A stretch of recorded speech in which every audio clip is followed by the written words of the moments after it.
walks into a room at a party and an event and you don't know what to say to start that conversation, we've got your back, okay? This woman has been covering red carpets for 20 years. She is a master communicator. Her name is Teri Hart, and she's here to help us out today. How are you? Good. And I am so happy we're talking about this. Actually talking. We are actually talking, which we do all the time off camera. In real life, the art of conversation is sort of on the downswing. Well, we do a really good job at communicating. We're always on our phones. We're DMing, we're texting, we're Facebooking a lot. Yes. We're Instagramming Yes, a lot. I know things going on in my friends' lives when I haven't seen them for months. But the idea of looking at another person and having a conversation, I feel like we're losing the art, and it's terrifying me because we're still in situations that we have to be able to do it. Yes, and there's something about connecting on this level, which is always going to be, to me, more satisfying than a text. Well, yeah, I mean, there have been conversations I've had where I swear to God the people are looking down, waiting to see that little bubble to see if somebody's actually going to respond to them. Right. And that's not how it works anymore, people. No. You actually still need to look in somebody's eyes, engage, ask a question, wait for a response. The basics. That is the basics. But there are some tips to get you there. Okay, so how do we get there? Because sometimes you want to move beyond the small talk, or you don't really know how to start. What should you be thinking about? Well, I've thought of a few scenarios that people find themselves in that can be awkward, or maybe you don't know a lot of people. The first one is a wedding. Oftentimes, you know that one. Yes. You can get invited, you may be going on your own, you may have a date or your spouse, but you might not know anybody else there, or just casually. Right. So the first thing to do is kind of think about what you're going to talk about before you go to the event. Prep. Yeah.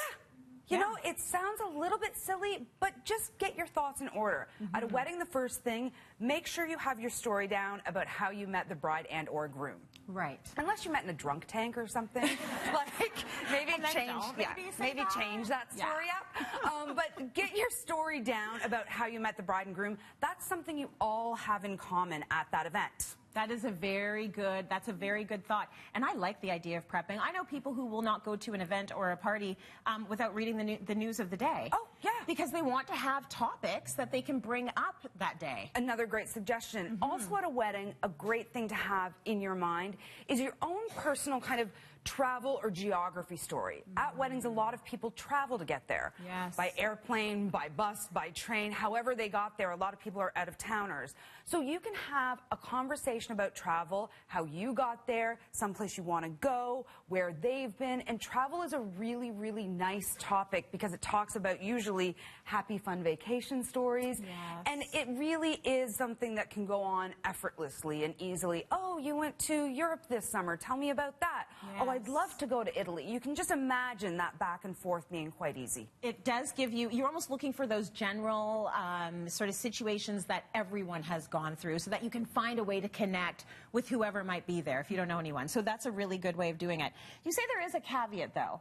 Keep it positive. Yeah, you know, you had a major flight delay, or you really hated the service. You don't want to walk into a space and just be spewing negativity. No, small chat and chit chat really should be kept to positive, happy, nice experiences. Yeah.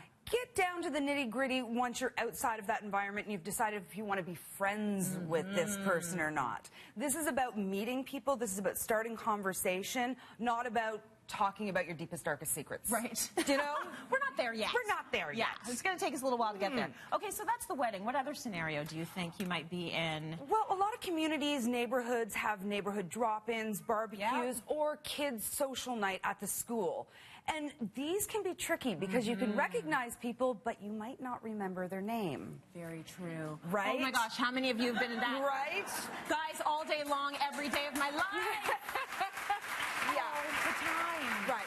What do you do? So, remembering somebody's name, and like, look, we've all been in this situation. Yes. We've all been in this situation. So a great way around it, if you have a friend with you, a date, your spouse, make them be your wingman. Yes. Make them introduce themselves first. Hi, I'm Teri.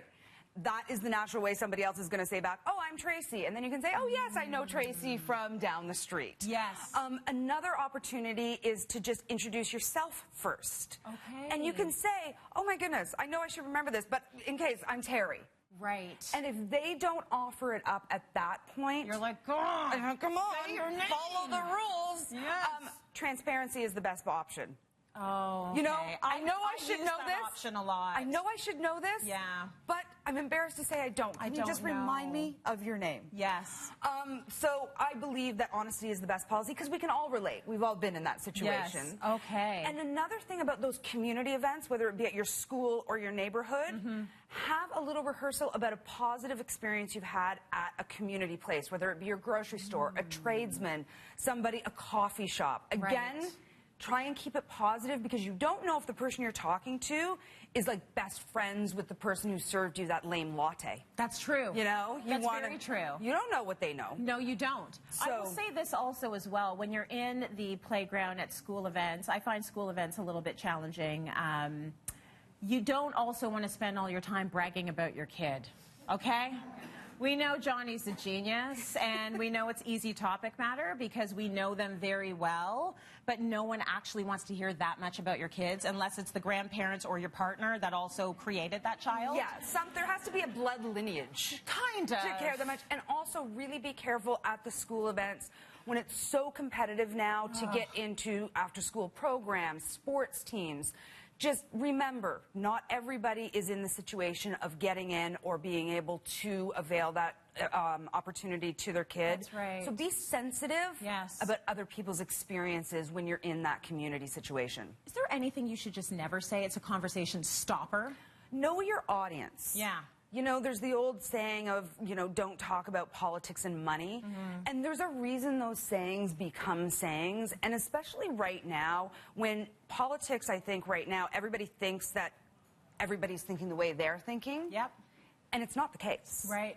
And I think that to avoid until you know your audience is really good advice at these surface social events. If you're at a dinner party with friends you've been friends with for 10 years, go for it. Yes. Have that heated debate. Yes. But if you're standing in the hall room looking at your kid's cubby, maybe that isn't the time to talk about how we feel about our leaders. Yes. Oh, my gosh. Good advice, right? Very good advice.